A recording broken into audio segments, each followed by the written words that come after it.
Hello again and welcome. I'm Jason Kingdom as always, and still alongside me is Mr. Latino, Peep Show Girl. Yep. Right. Now, Latino, we're going to get on to A heated subject. A heated subject Of TNA. TNA, yes. Now, I know there's going to be people who are TNA fanboys. I'm a fanboy. And loads of them. No, this is kind of a bitch. So if you want to turn it off now. No, his is going to be a bitch. I'm going to be a bitch. He's going to be He's the against C. I'm for. He's going to be the 4 for you. Unless I mention one thing, and then he'll probably just turn into a bit of a bitch. We'll get to that anyway. So, Rob, do you want to take it away? First of all, we'll start with, I think TNA's starting point, you've got Jeff Jarrett, Samoa Joe, AJ Styles, Christopher Daniels. Don't say it yet. Christopher Daniels, yeah. You got all these sort of people, starting off a small company, it's building up, right? And need to be pushed to the next level. So, critics, such as yourself, have said, Hulk Hogan, going to get the company. Eric Bischoff, now, I can't see why the fuck's he there. Now. That's just going to put everyone on tenterhooks. Everyone.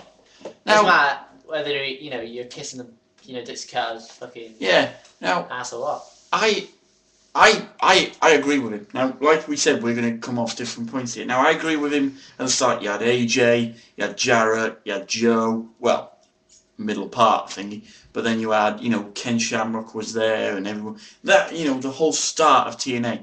Now, when you saw that, I saw it. I thought, great, we're getting something different here. We're getting fucking something different. Then they introduced a 6-sided ring. Bang on, well done. Something innovative. A unique selling point for the audience. Now, don't get me wrong, TNA, I like the wrestling. But the one thing I fucking hate is the same old shit. Now, people can go, well, WWE do the same old shit all the time. Yeah, but their same old shit is to do, it's to something. It's for something. TNA have no fucking direction whatsoever. It's like they'll put something on and then something else will happen. It's like, case in point here, they had a King of the Ring kind of thing for the #1 contendership. Bobby Lashley won it. Oh, was it like card split thing? Yeah. He won it, so he was #1 contender, and they always said he'll get a world title shot soon. World title shot for Bobby Lashley. Then he had, because he was still in Strikeforce, and Strikeforce gave him a better deal, and he said, bye-bye. What did TNA do with that? Nothing. Nothing. They could have bought at least some publicity out of it. They could have done something. They could have said, well, can Bobby come back and do one match for the world title, then we can class it as a Strikeforce, something. But no, they didn't do nothing. And now Hogan's there. With Hogan there, right, I can see where you're saying with the direction, nothing happening, but there's so much going on. Given when it started, there was a lot, when Hogan first came, it was a lot more wanted to watch. Now it's getting a bit like, what? Yeah.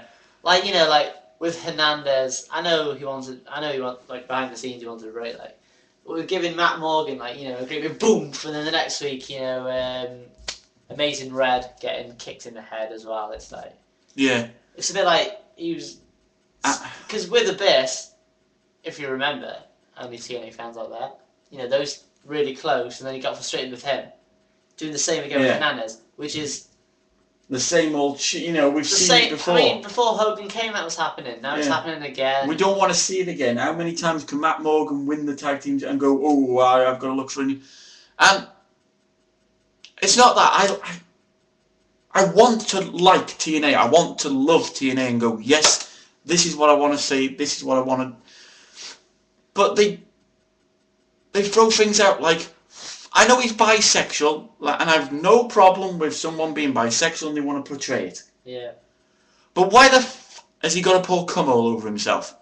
I don't want to watch that when I'm watching TV and having a fucking sandwich in my hand. Oh, got me meal, yeah. Oh, what's happening here? I don't want to see somebody going like that. No, thank you, bloody hell. What do I want to see that for? Now, Why tell would me you if keep I'm him true. and fire Christopher Daniels? Yeah, tell me if I'm true. But you're a fanboy. You've stated you're a fanboy. Do you really want to see that on your beloved TNA and go, oh yeah, oh, look at this coming all over me? All Do right. you really want to see that? All right. And well, let's move on to the title pictures. All right, Yeah. I'm just gonna draw a line at that. Draw a line I'm not at talking that. about Lana Jordan. Draw a So line those are at the that. title pictures, right? Yeah. And I haven't seen the latest TNA yet. No. But according to Kingdom, RVD has the title. Now, for Vince, this has been a bit of a laugh because it goes around his talent. Yeah. He just sort of let it go. No, I have no problem with RVD. I have no problem with having it. You know how much I like RVD, but I just got the problem with WWE homegrown talents. Now you're going to say he's, ECW homegrown, but Well, it's bought out by WWE. But Vince was funding ECW in the early 90s anyway, so we all know that anyway. Homegrown WWE talent, basically, gets the win and the title over someone who's homegrown at TNA.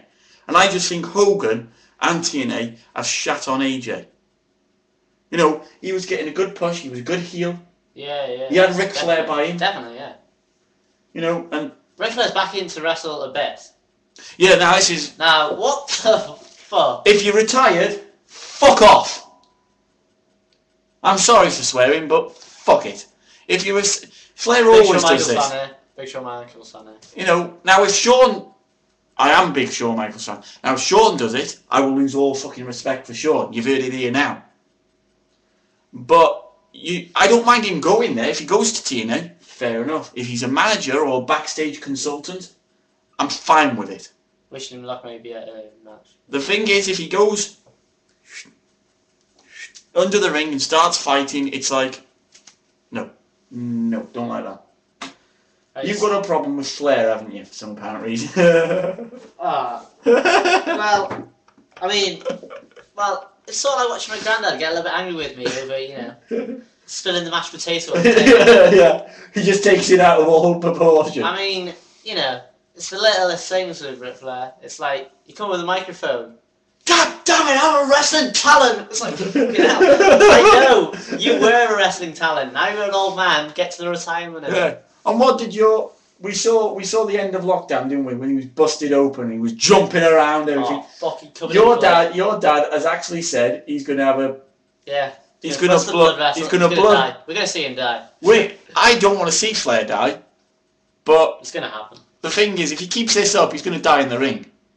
Now, but that's my little rant on TNA. You've had you've had Latino here. Well, I think it's got a lot going on. It's got a lot going on. I think the direction can't really stand too much because he's got a lot of It all seems when you watch the show they're all very happy, but a lot of the talent are a bit.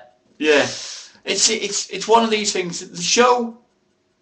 Bishop and Hogan it's got good wrestling. A good relationship, don't they? But it's a bit like what Bischoff knows is running and Hogan knows is running. It's very different. I mean, Bischoff knows how to run a show. That's why they brought him. Yeah. But with Hogan, he's like, let's all just make it one great big face show. It's just... I know we're kind of running out of time here, but this will probably go a little bit more on another video. We'll have to do a two-parter, right? Yeah. It just got me... When RVD won the title, he won the title. And then big ticker-tape parade, all confetti coming down and everything. And then you had Dixie Carter coming out. And Hulk Hogan and everyone. Right, I can understand the wrestlers coming out, all the face wrestlers going, "Way, RVD, you've won!" You had Al Snow from the back. All the production stuff. Why the fuck would you have that coming out? What? And Dixie Carter, don't get me fucking started on Dixie Carter. She couldn't even get into the fucking ring. It took her nearly 20 seconds to get her foot over the rope. She was like this. I was like, what the fuck are you doing?